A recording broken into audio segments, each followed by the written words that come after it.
Chris Long here from Lakeview Cottage Kids with another video tutorial on doing a dishcloth, part of my Summer Dishcloth Series. And this particular dishcloth or washcloth, whichever way you want to use it, is called the Plain and Simple Dishcloth. It makes use totally of only single crochet, and it is done about as simply as you can do a crochet stitch. But it makes a lovely dishcloth or washcloth, and I wanted to show you that here. Now you'll see in my picture, in my frame, I have two different dishcloths. And these particular ones I wanted to show because sometimes people wonder, well, why didn't mine turn out exactly like yours? Or why doesn't it measure the same as yours did? Or my friend and I made the same and it's not the same. Well, what I wanted to tell you, first of all, I have one here that is almost done. It just has to have the little ends worked in. But if you measure this, this is a square, and the square is just about exactly 7 inches square on each side. Now, this was made with a yarn that is 100% acrylic. And I see if I can show this here. This is kind of a new one, at least new to me, that's called Knit and Crochet. And you see the KC with the crochet hook and the knitting needle. And it's called Essential, and it's 100% cotton. This one I found is quite soft and really is nice if you want to use this as a washcloth for yourself or anybody in your family. And it says it's a number 4 weight, as you can see here on the label, but it has a little bit less thick feel to it than some of the other cotton yarns. But this one turned out to make, if I did 25 chains and 25 rows, it turns out to make a 7-inch square dishcloth. The stitch multiple of this is actually any stitch. You can make this as big as you want to. You don't have to worry about any specific stitch plus a number of stitches. You can start with anything you want, so you can make it as big as you'd like. But this one is a 7. Now I wanted to compare that to this mint green dishcloth. And this one is a little bit bigger because I used a larger crochet hook. I used an H or 500 millimeter crochet hook for that one. This one I used Peaches and Cream 100% cotton and an I hook. So again, it depends on the hook you use. It depends on the yarn you use. And this one is a little bit bigger. And if we measure this one out, this one is 6 plus 2.5, so it's about 8.5 inches square. But you can get a whole different size just by adjusting the yarn, just by adjusting your crochet hook. For the purposes of our video, for our plain and simple dishcloth, we are going to use a tan color of this I put it under here, my KC Knit and Crochet Essential Yarn. Now, it is a number 4 weight, but it's really soft. I love it for my own washcloths, but it's good for either dishcloth, washcloth, whatever you'd like. But it really isn't quite as rough as some of the other cotton yarns, and it is 100% cotton. Now, for this particular 7-inch. See if I can get my yarn ready to go here. For this particular washcloth, we are going to chain. I'll make my slip knot. We are going to chain 25. And for this, what we'll end up having is we could make it any size that we want, but we'll end up with 24 stitches across for every row because we're starting with 25 and then we will skip the first stitch on the first row. So what we want to do is chain with our H hook, number 4 weight yarn, and an H hook, we want to chain 25. So here's 3, 4, 5, 6, 7, 8, 9, 10, 11, 12, 13, 14, 15, 16, 17, 18, 19, 20, 21, 22, 23, 24, and 25. And again, there's our first chain. Again, if you wanted it bigger, you can make it any number, okay? This one is not particular. Now, what we want to do is from now on, everything is single crochets. But to start, what we want to do is skip the first chain, and in the second chain from the hook, right here, we're going to do a single crochet. And then we will do single crochets in each stitch across.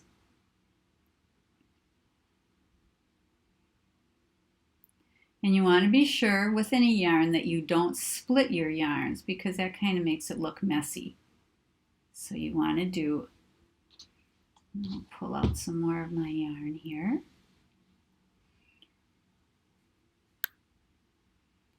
Want to do single crochet in each chain across. And as I always say in all of my tutorials, be sure that you try to keep all of your chains and your single crochets as consistent as you can. So you don't want some really tight or other ones really big and loopy. There's no way you can make every one exactly the same, but try to be consistent so that when you're done, it looks pretty professional, that you have gotten these as close to being consistently the same as you can. So we're going across here, single crochet in each chain. And like anything, the first row is sometimes a little bit harder, so you might want to go kind of slow compared to regular, just because it's a little harder to hold when you don't have quite so much to hold on to. As your fabric gets bigger, then you can kind of start going a little bit faster. But here we are with our last 2 single crochets, and kind of tighten up our knot there, and there is row 1. All single crochets across that first set of chains. Now, for this particular plain and simple dishcloth, and let me pull out some more yarn for myself here.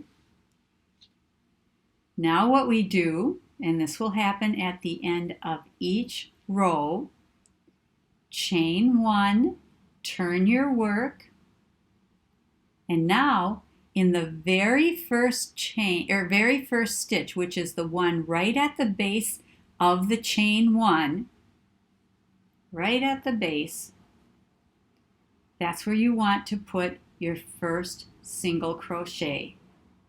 Okay? Go into the next one, single crochet, and you are going to single crochet in every stitch across the row. Now, as you look at this, I just always want to point this out. If you look at your stitches from the top, you can see where they are. Each one looks like a little V. And you want to go under both legs of that V when you are doing this particular pattern. So you go right under and do your single crochet. Now, this pattern is just a repeat of single crochet in every stitch across every row, and a chain 1 at the end of each row.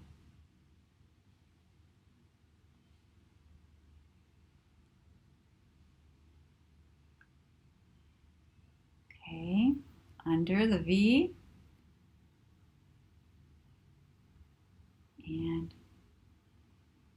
next stitch, and again trying to make sure that you don't split any of your stitches. Under the two legs of the V, yarn over and through two. Just a regular single crochet. Now, I do have a video in my YouTube channel that says it focuses totally on how to do the single crochet, but it's very simple here, and you can just keep going back over. It's just insert under the two V's, yarn over, pull up a loop for 2 on the hook, yarn over and pull through both. Into the next, same. Single crochet, single crochet, and then we get to the end of the row. And sometimes you need to turn that to see where the two V's, the two legs of the V are, but just turn it a little bit so you can see where it is. Go under and make your single crochet and chain 1. Now, I always recommend for almost any project that you go back and count how many stitches you have in that row, because otherwise if you don't, sometimes you either add a stitch accidentally or you take away one and all of a sudden you have a real kind of strange looking edge and you don't have the same number of stitches and it just doesn't turn out to be properly done. So what you want to do is count, and you count right here. Each of those little V's is a stitch, so we count 1, 2, 3, 4, 5, 6, 7, 8, 9, 10, 11, 12, 13, 14, 15, 16, 17, 18, 19, 20, 21, 22, 23, 24. Now you might say, but I started with 25 chains. How come I have 24 stitches? Remember, we skipped the first stitch and went into the second chain from the hook when we first started row 1. And from then on, we always started with our single crochet in the first stitch and went all the way across. You always should have one less in this pattern, one less stitch than you had chains. So we started with 25, but every row throughout this entire dishcloth will have 24. And again, I recommend that you count your stitches every row or two so that you can double check that you haven't added or subtracted anything and it all stays nice. Now again, we've chained 1 at the end of this second row, and we're going to turn and start again. Right in that first stitch, single crochet, single crochet in the next, and just continue doing that all the way across. Now, what I'd like you to do when you are doing this, keep track of the rows that you have, because we want to make a total of 25 rows. There are ways to count each row, and you can do that. Here's 1 row, 2 row, 3 row. But sometimes that's kind of hard to see, especially if you're just starting out. What I recommend is taking a pen and paper, write down the row that you're on as you start each one. So chain, then row 1, row 2, row 3, and keep track until you get to row 25. What I'd like you to do at this point is I'm going to go up until row 15, and then I'll work that on my own. I'd like you to do the same, and then we'll come back and I'll show you what I've got done, and then we'll do the last 10 rows and we'll be finished. So again, it's all single crochets. Turns out to be a beautiful texture and very simple to do. So go ahead up through row 15. Okay, I'm back, and what I have done is worked up 15 rows of this particular dishcloth. And so what I'd like to do, this is what yours should look like, and what we want to do now is to do 10 more rows for a total of 25. So go ahead and do that, and at the end, when I get to 25, I'll be back and show you how to finish up the whole thing. So go ahead.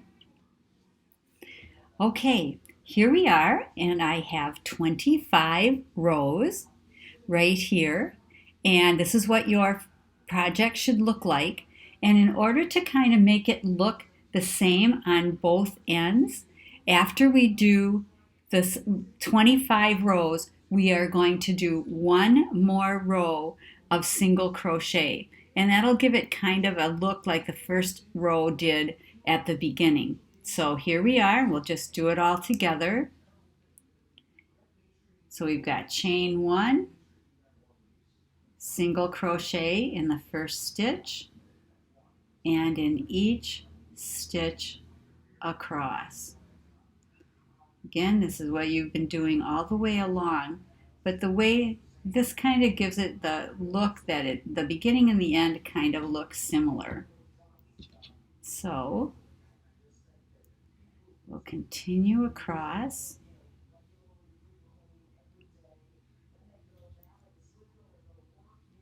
And if you were using the same yarn that I've been using, you'll see that this fabric, as you've been holding it and working through all the stitches, it has a really soft, very, I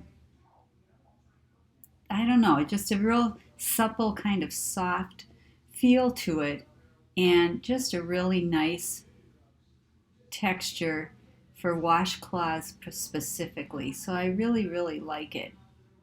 It's a new one that I hadn't seen before recently, and I really do like how it turns out. Now again, remember, in this particular pattern, you can start with any number of stitches that you want, and your rows going across will just end up being then one stitch short of the number of chains that you made. So there's our last row. I'm going to do one more chain 1. There we are. It kind of squares it off really nicely too, but you can see it kind of gives that finished edge looks similar to the front or the first part. So what I'm going to do now is trim off my yarn, pull this through, and we have our washcloth. And if you are new to crochet and haven't done any kind of weaving in ends, using my tapestry needle, put that over here so you can see, take the end, which I left probably about 5 or 6 inches. Some people leave less, but I like to have a little bit more to work with. And in order to finish this off, you just want to weave this through and go in under a couple stitches. Go through a few stitches over here. You want to kind of do this so that you go along under these stitches, and then you can kind of change and go a different direction over here. Kind of work those in and under. And kind of cross over here, and then you can come back and go through, and sometimes as you get used to this you can go under 4 or 5 stitches at once. Don't pull too tight. You don't want to pucker this at all, but you want it to be firmly pulled. Then once you've done that, trim it off carefully, and you've got that one finished. And you'll do the exact same with the one on the other end. So that's making your dishcloth plain and simple using single crochet. Hope you got some good information from this. If you did, please like and subscribe to my channel. I'd really appreciate it. And be sure to look for my next video for the next the next washcloth or dishcloth pattern, and these patterns will soon be up on my blog also in written form. Thanks. This is Chris Long at Lakeview Cottage Kids.